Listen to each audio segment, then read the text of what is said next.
सभी को नमस्कार। जय हिंद, जय भारत। सभी ईओआरओ का हार्दिक अभिनंदन, हार्दिक स्वागत। होली की वजह से एक दो दिन क्लास नहीं ले पाए थे।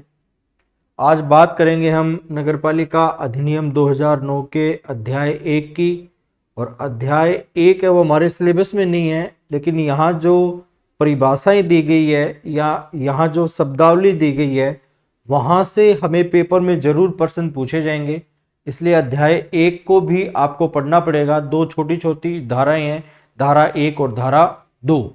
तो ये इंपॉर्टेंट धाराएं हैं हमारे लिए, इन्हें अपने को पढ़ना है। ऐसा नहीं सोचना कि आउट ऑफ सिलेबस है, यहाँ से पेपर में हमें प्रश्न पूछे जाएंगे। धारा 1, जो धारा 1 है उसमें क्या कुछ है, तो धारा 1 में इस अधिनियम का नाम है, इस अधिनियम का प्रसार है और इस अधिनियम का प्रारंभ है। कि ये इस अधिनियम का नाम क्या रहेगा। पहली बात तो इस अधिनियम का नाम क्या रहेगा, इस अधिनियम का प्रसार कहां तक रहेगा। इंपॉर्टेंट प्रश्न है। अगर पिछला पेपर देखा जाए ईओआरओ का, तो वहां ये प्रश्न पूछा गया था कि राजस्थान नगरपालिका अधिनियम 2009 कहां प्रभावी नहीं है। तो जो छावनी क्षेत्र है, छावनी बोर्ड है, वहां पे प्रभावी नहीं होगा। और तीसरा है प्रारंभ, कि कब से प्रारंभ किया जाएगा। तो जो भी राजपत्र में तिथि लिखी जाएगी उसी के अनुसार इसे प्रारंभ कर दिया जाएगा। तो धारा 1 में 3 चीजें हैं। अधिनियम का नाम है, अधिनियम का प्रसार, प्रसार का अर्थ है कार्य क्षेत्र, कि कहां लागू होगा और कहां लागू नहीं होगा। और तीसरा है अधिनियम का प्रारंभ, कि इस अधिनियम को विधिवत रूप से कब लागू किया जाएगा। तो इस अधिनियम को राज्यपाल के द्वारा अनुमोदित किया गया था 11 सितंबर 2009 को। अब यहाँ की बात की जाए इस अधिनियम के नाम की, तो इस अधिनियम का नाम क्या रहेगा। तो इस अधिनियम का नाम है वो राजस्थान नगरपालिका अधिनियम 2009 रहेगा। दोबारा देखें, राजस्थान नगरपालिका अधिनियम 2009 रहेगा इस अधिनियम का नाम। उसके बाद देखें प्रसार की अधिनियम कहां पे लागू रहेगा और कहां पे लागू नहीं रहेगा। तो इस अधिनियम का प्रसार है वो छावनी क्षेत्रों को छोड़ करके संपूर्ण राजस्थान में होगा। या ये अधिनियम ऐसा कह सकते हैं कि जो भी छावनी क्षेत्र है, छावनी बोर्ड है, वहां पर इस अधिनियम को लागू नहीं किया जाएगा। छावनी क्षेत्रों को या छावनी बोर्ड को छोड़ करके बाकी पूरे राजस्थान में इस अधिनियम को लागू किया जाएगा। नोट में देखें, अगर सीधा प्रश्न पूछा जाए कि राजस्थान में छावनी क्षेत्र कहाँ है या छावनी बोर्ड कहाँ है, 1857 की क्रांति में भी हमने पढ़ा था नसीराबाद छावनी। तो राजस्थान में जो छावनी क्षेत्र है वो कहां पे रहेगा, नसीराबाद में रहेगा। इंपॉर्टेंट है, ये याद रख लेना, कई बार सीधा प्रश्न भी पूछ लिया जाता है। तो छावनी क्षेत्र कहां रहेगा, नसीराबाद में। और अगर प्रश्न पूछा जाए कि नसीराबाद में छावनी की स्थापना कब की गई, छावनी क्षेत्र की स्थापना कब की गई या छावनी बोर्ड की स्थापना कब की गई, तो ये स्थापना कब की जाती है, 20 नवंबर 1818 में। बहुत पुरानी बात है, 200 साल से ज्यादा का टाइम हो गया ना। 20 नवंबर 1818 में नसीराबाद में छावनी बोर्ड को स्थापित किया जाता है या छावनी क्षेत्र को स्थापित किया जाता है। किसके द्वारा किया जाता है, तो अंग्रेज अधिकारी के द्वारा, अंग्रेज जनरल सर डेविड ओक्टर लोनी के द्वारा। किसके द्वारा, सर डेविड ओक्टर लोनी, जिन्होंने नसीराबाद में छावनी बोर्ड को या छावनी क्षेत्र को स्थापित किया है। एक बार फिर मैं रिवाइज करवा दूंगा आपको। 1924 की बात की जाए तो 1924 में केंद्र सरकार ने और भारत रक्षा मंत्रालय के द्वारा छावनी परिषद अधिनियम का निर्माण किया गया। अगर सीधा प्रश्न पूछा जाए कि छावनी परिषद अधिनियम कब आया, तो छावनी परिषद अधिनियम कब आया, 1924 में। और जो छावनी परिषद अधिनियम है, इस अधिनियम को किसके द्वारा तैयार किया गया। एक विकल्प केंद्र सरकार हो सकता है, दूसरा विकल्प अपना रक्षा मंत्रालय हो सकता है, तीसरा विकल्प ए व बी दोनों। तो हमें दोनों सही करना है, एक विभाग को, एक इकाई को हमें सही नहीं करना है। तो इसमें योगदान है वो केंद्र सरकार का रहेगा और इसमें योगदान है वो भारत रक्षा मंत्रालय का भी रहेगा। अगर हमसे पूछा जाए कि जो छावनी क्षेत्र है इसका सबसे बड़ा प्रशासनिक अधिकारी कौन होता है, तो जो भी छावनी क्षेत्र है उनका प्रशासनिक अधिकारी होता है कमांडर ऑफिसर या कमांडिंग ऑफिसर, इनका प्रशासनिक अधिकारी होता है। नया जो छावनी अधिनियम है, यहां तो क्या नाम था, छावनी परिषद अधिनियम, दोनों में अंतर देखा। छावनी परिषद अधिनियम पूछा जाए जब तो हमें क्या बताना है, 1924 बताना है। यहां क्या दे रखा है, छावनी अधिनियम कब आया, तो नया जो छावनी अधिनियम है वो आया 13 सितंबर 2006 को। एक बार फिर मैं रिवाइज करवाऊंगा आपको। तो नया छावनी अधिनियम कब आया, 13 सितंबर 2006 को आया। चलें आगे। उसके बाद धारा 2 के अंतर्गत इस अधिनियम में जो भी विशेष शब्दावली को काम में लिया गया है या जो भी परिभाषा को काम में लिया गया है, नए नए शब्दों को काम में लिया गया है, नए नए परिभाषाओं को काम में लिया है, उन सभी को शामिल किया गया है। परिभाषा बहुत सारी है, नई शब्दावली भी बहुत सारी है, लेकिन यहां मैं 8-10 जो शब्दावली लेकर के आया हूं वो एग्जाम की दृष्टि से इंपॉर्टेंट है, या हम ऐसा कह सकते हैं कि जो पीछे यूआरओ का पर्सन हुआ था, पेपर हुआ था, वहां जो चीजें पूछी गई है वो चीज मैं आपके सामने लेकर के आया हूं। सबसे पहला नाम क्या है, जीव चिकित्सा अपशिष्ट। इसको जैव चिकित्सा अपशिष्ट भी कह सकते हैं। और जैव चिकित्सा अपशिष्ट है, इसमें कौन कौन सी चीजें शामिल होगी, मानव शारीरिक अपशिष्ट ना, मानव शारीरिक अपशिष्ट शामिल किया जाएगा, मलमूत्र को शामिल किया जाएगा इसमें। पशु अपशिष्ट, पशुओं के भी मलमूत्र को इसके अंतर्गत शामिल किया जाएगा। सूक्ष्म जीव विज्ञान अपशिष्ट और प्रौद्योगिकी अपशिष्ट, जितने भी बैक्टीरिया वगैरह है वो सारे के सारे इसके अंतर्गत शामिल किए जाएंगे। फेंकी गई औषधि, जो भी पुरानी औषधि है, घर पे भी हो जाती है, एक्सपायरी डेट चली गई, उसको उठाया और उसको हमने कचरे में डाल दिया, तो जो भी दवाइयां बची हुई है उन दवाइयों को एक्सपायर होने के बाद हम फेंक देते हैं, तो वो अपशिष्ट भी इसमें शामिल होगा।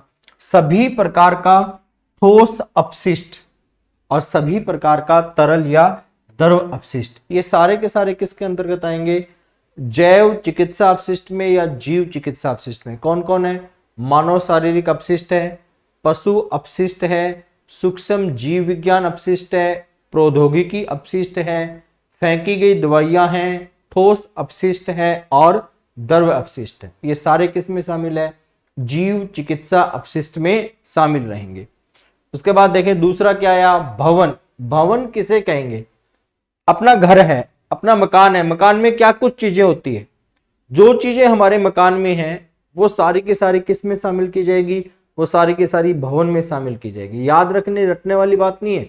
हमारे मकान में क्या है, हमारे मकान में फर्श है, दीवारें हैं, छत है, बालकोनी है, चबूतरे हैं, बरामदे हैं, चिमनियां, आजकल रसोई में अच्छी क्वालिटी की महंगी महंगी चिमनियां लगाई जाती है, नींव है, वो सारी की सारी किस में शामिल होगी, भवन में शामिल होगी। लेकिन एक बात हमें याद रखनी है, भवन के अंतर्गत किसी भी प्रकार का तंबू शामिल नहीं किया जाएगा, किसी भी प्रकार का टेंट शामिल नहीं किया जाएगा।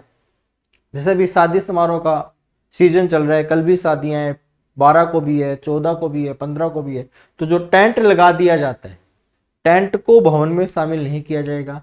किसी भी प्रकार के तिरपाल को भी भवन में शामिल नहीं किया जाएगा। तो भवन में क्या कुछ होना चाहिए, नींव होनी चाहिए, फर्श होनी चाहिए, दीवारें होनी चाहिए, छत होनी चाहिए, चिमनियां होनी चाहिए, बरामदे होने चाहिए, चबूतरा होना चाहिए और बालकनी होनी चाहिए। लेकिन तंबू को, सामियाने को, टेंट को, तिरपाल को, इन चीजों को भवन के अंतर्गत शामिल नहीं किया जाएगा। उसके बाद देखें पूर्ण दिवस। पूर्ण दिवस किसको माना जाएगा, आपको याद रखना है कि पूर्ण दिवस में रविवार भी शामिल होगा, छुट्टी का दिन भी शामिल होगा और अवकाश का अन्य दिन भी शामिल होगा। किसको छोड़ करके, पूर्ण दिवस में जिस दिन संबंधित व्यक्ति को नोटिस मिलता है, नोटिस जिस दिन मिला है वो दिन पूर्ण दिवस में शामिल नहीं होगा। बाकी उसको छोड़ करके सारे ही दिन किस में गिने जाएंगे, सारे ही बाकी दिन है वो पूर्ण दिवस में गिने जाएंगे। तो पूर्ण दिवस किसको मानेंगे, पूरा सप्ताह सोमवार से लेकर के रविवार तक का, रविवार का दिन भी उसमें शामिल होगा। अवकाश का कोई भी दिन हो, होली की छुट्टी, दिवाली की छुट्टी, वो भी उसमें शामिल होगी। क्या चीज शामिल नहीं होगी, जिस दिन संबंधित व्यक्ति को नोटिस दिया गया है नगर पालिका के द्वारा, नगर परिषद के द्वारा, नगर निगम के द्वारा, वह दिन उसमें शामिल नहीं होगा। उसको छोड़ करके बाकी सारे दिन है वो पूर्ण दिवस में शामिल किए जाएंगे। फिर चले आगे। फिर आता है अध्यक्ष। अध्यक्ष का अर्थ किससे रहेगा, क्योंकि त्रिस्तरीय ढांचा है।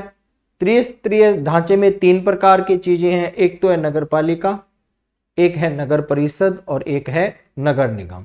तो ये जो त्रिस्तरीय ढांचा है, इनके जो सर्वोच्च राजनीतिक पदाधिकारी हैं, जो ढांचा है उसमें 2 प्रकार के पदाधिकारी होते हैं, एक तो है राजनीतिक पदाधिकारी और एक है प्रशासनिक पदाधिकारी। जैसे आप किस में शामिल होंगे, ईओ बनोगे तो नगर पालिका के आप सबसे बड़े प्रशासनिक अधिकारी हो जाओगे।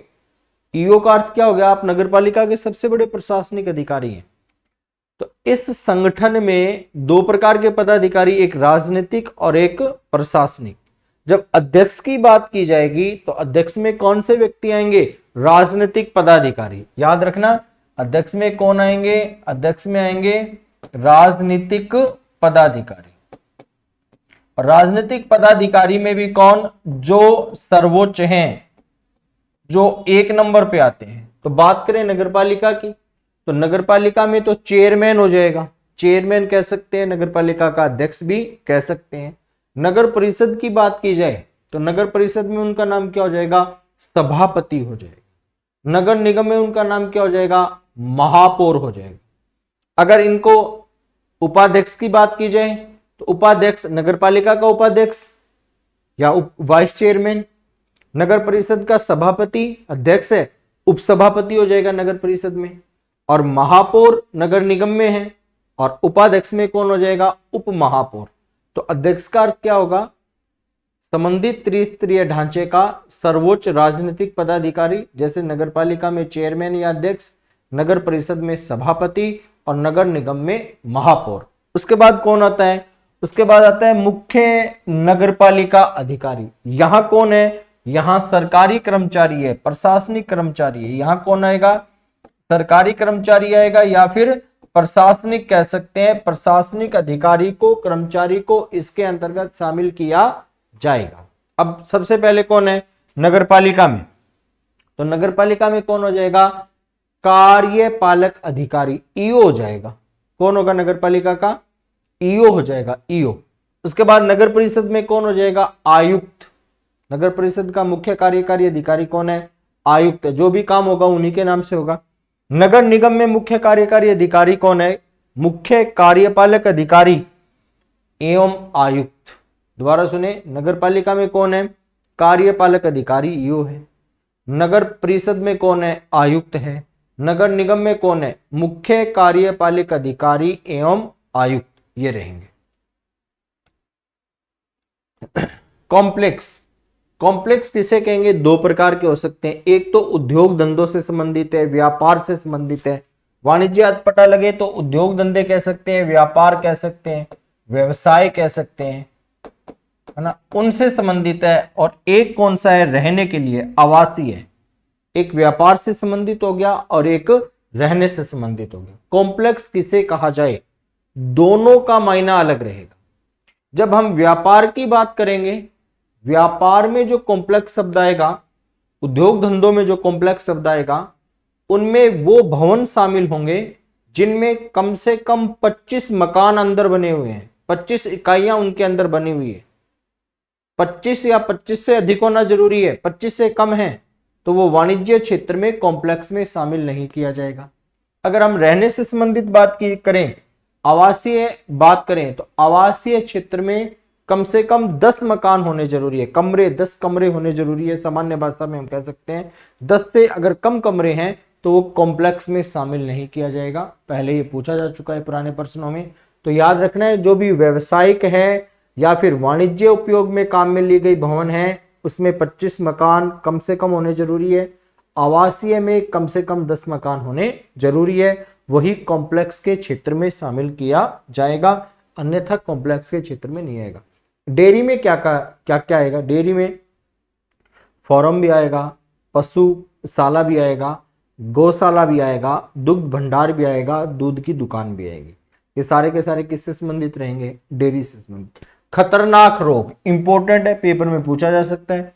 खतरनाक रोग के अंतर्गत कौन कौन से रोग बताए हैं, धारा 2 में हैजा बताया है, प्लेग, चेचक, डिप्थीरिया, क्षय रोग, कुष्ठ रोग, पोलियो, इन्फ्लुएंजा, मस्तिष्क कलासो।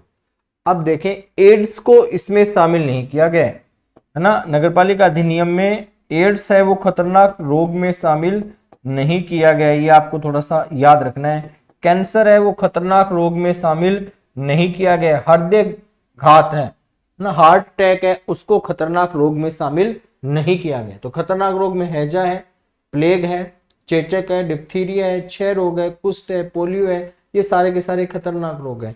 संपर्क से भी ये चीजें फैल सकती है, इनको रोकना किसका काम है? इनको रोकना है वो नगर पालिका का काम। अभी जैसे कोरोना हुआ था, कोरोना में नगर पालिका ने छिड़काव करवाया था, है ना, शायद आपके क्षेत्रों में भी करवाया होगा।